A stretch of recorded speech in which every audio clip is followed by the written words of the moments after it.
Hello മക്കളെ, നമ്മൾ ഇന്ന് എടുക്കുന്നത് 1-ാം ക്ലാസ്സിൻ്റെ മലയാളത്തിലുള്ള 4-ാമത്തെ പാഠമാണ് കേട്ടോ. പാഠത്തിൻ്റെ പേരെന്താണ്? പിറന്നാൾ സമ്മാനം. മക്കളുടെ പിറന്നാളൊക്കെ എന്നാണ്? ബർത്ത്ഡേ എന്നാണ്? പല പല ഡേറ്റുകളിലായിരിക്കും അല്ലേ. എന്നാൽ വർഷം ഏകദേശം കണക്കായിരിക്കും. കുറച്ച് പേര് ഇതൊക്കെ മാറ്റം ഉണ്ടാവുകയും ചെയ്യും. അപ്പോൾ ഇവിടെ ആരുടെയൊക്കെ പിറന്നാൾ ആണ് പറയുന്നത് നമുക്ക് നോക്കാം അല്ലേ. പിറന്നാൾ സമ്മാനം എന്ന് പറയുന്നത് എന്താന്ന് നമുക്ക് നോക്കാം. ഇപ്പോൾ ചിത്രത്തിൽ ആരൊക്കെയാണ് ഉള്ളത്? ഒരു ആടുണ്ട്, ഒരു പൂച്ചയുണ്ട്, ഒരു താറാവുണ്ട് അല്ലേ. അപ്പോൾ അവർ 3 പേരും എന്ത് ചെയ്യാണ്? ഒരു മരത്തിൻ്റെ മുകളിലോട്ടാണ് നോക്കി നിൽക്കുന്നത്.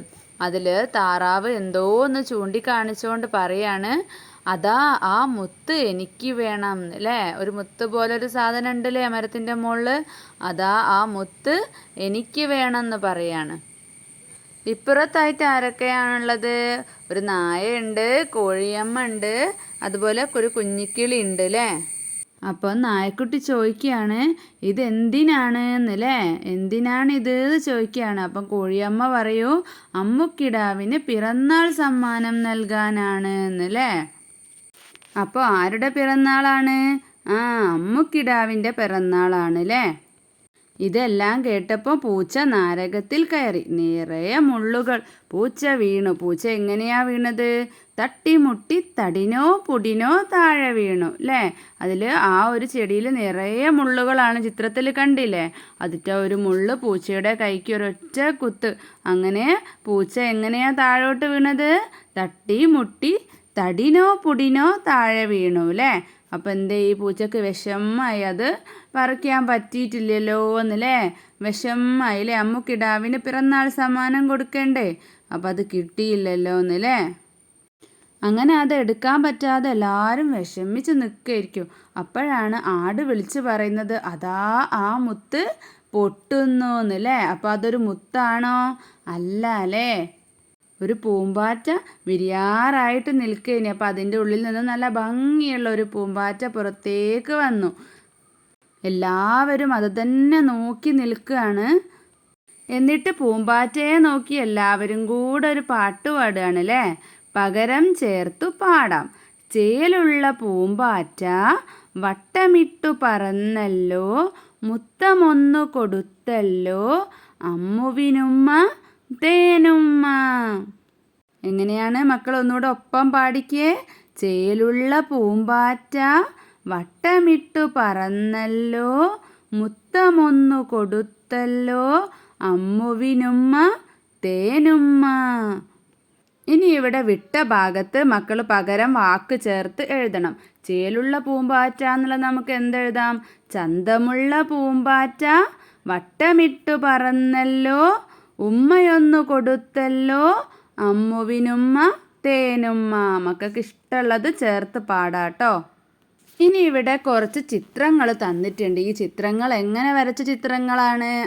നമ്മുടെ വിരലിൻ്റെ തുഞ്ചത്ത് എന്ത് ചെയ്യുക? കളറാക്കിയിട്ട് അത് പേപ്പറിൽ ഓരോ ചിത്രമാക്കിയിട്ട് നമ്മളിങ്ങനെ പ്രസ് ചെയ്ത് ആക്കുകയാണ് അല്ലേ.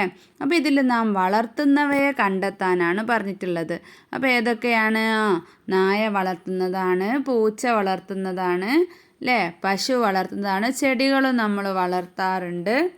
പിന്നെയോ, അങ്ങനെ ഏതൊക്കെയാണ് വളർത്തുന്നതെന്ന് ബാക്കിയും കൂടെ മക്കൾ നോക്കിയിട്ട് എഴുതാം.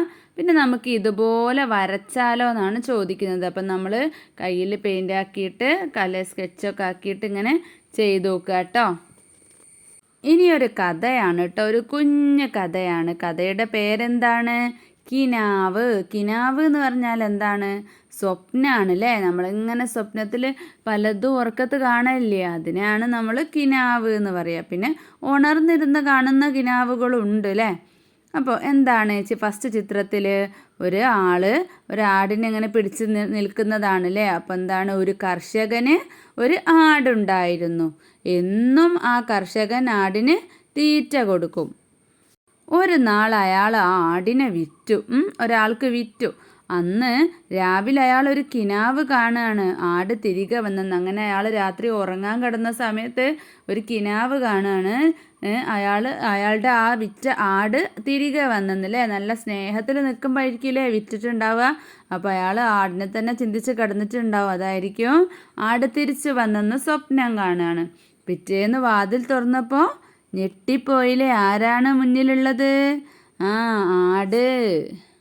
ഇനി ഇവിടെ കളറ് കൊടുത്ത് ഭംഗിയാക്കാനുള്ളൊരു ചിത്രമുണ്ട് അല്ലേ. ഒരു വീടുണ്ട്, പശുവുണ്ട്, കിളിയുണ്ട്, പൂച്ചയുണ്ട്, കോഴിയും കുഞ്ഞുങ്ങളുണ്ട്, മുയലുണ്ട് അല്ലേ.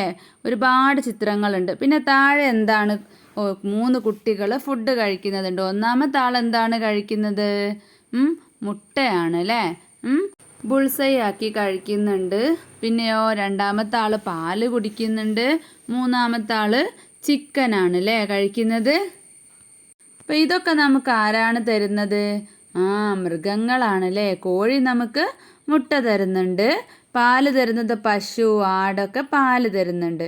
പിന്നെ കോഴിയുടേതാണല്ലേ ചിക്കന്, പിന്നെ മീറ്റൊക്കെ കോഴി, പിന്നെ പോത്ത്, ആട്, അങ്ങനെ അതിൻ്റെതൊക്കെ. ഏതായാലും മൃഗങ്ങളതാണ് നമുക്ക് കഴിക്കുന്ന ഭക്ഷണങ്ങളല്ലേ ഇതൊക്കെ. ഇവിടെ ഈ കുട്ടി എന്താണ് ചെയ്യുന്നത്? മുയലുമായിട്ട് കളിക്കുകയാണ് അല്ലേ. ഇനി നമുക്കൊരു കുഞ്ഞു കഥ നോക്കാം. തലക്കെട്ട് ലാസ്റ്റ് കൊടുക്കാം കേട്ടോ. കായ് തേടി അവർ നടന്നു, കാട്ടിലൂടെ നടന്നു, ചൊക്കൻ മുന്നിൽ കാർത്തി പിന്നിൽ. ആരൊക്കെയാണ് കായ് തേടി നടന്നത്? ചൊക്കനും കാർത്തിയുമാണ് അല്ലേ. ചൊക്കൻ മുന്നിലായിട്ട് നടക്കുന്നുണ്ട്, കാർത്തി പിന്നിലായിട്ട് നടക്കുകയാണ്. ചൊക്കൻ നിന്നു, പെട്ടെന്ന് ചൊക്കന് നിന്നു. ചൊക്കൻ നിന്നിട്ടോ ചെവി കൂർപ്പിച്ചു. അതാ ഒരു കടുവ അല്ലേ. മൃഗങ്ങൾക്ക് പെട്ടെന്ന് ശബ്ദങ്ങൾ കേൾക്കാൻ പറ്റും. അപ്പം ചൊക്കനിങ്ങനെ ചെവി കൂർപ്പിച്ച് നിന്നിട്ട് അതാ ഒരു കടുവ എന്ന് പറയാണ്. ചൊക്കൻ ആരാന്ന് നോക്കാം.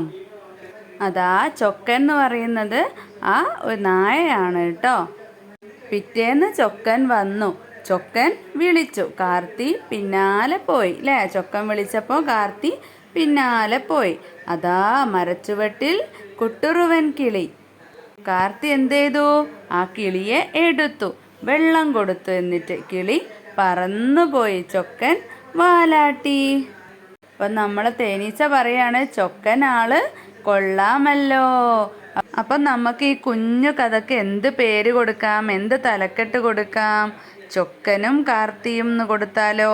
അതുപോലെ മക്കൾക്ക് ഇഷ്ടമുള്ളത് കൊടുക്കാം കേട്ടോ. അപ്പം ഈ ഒരു പാഠം ഇതോടുകൂടി ഇവിടെ കഴിയാണ്. അപ്പോൾ മക്കൾക്ക് കഥയും കുഞ്ഞു കഥയും ചെറിയ കവിതയൊക്കെ ഇഷ്ടമായോ? അപ്പം എന്നാൽ നമുക്ക് അടുത്ത ക്ലാസ്സിൽ കാണാം കേട്ടോ.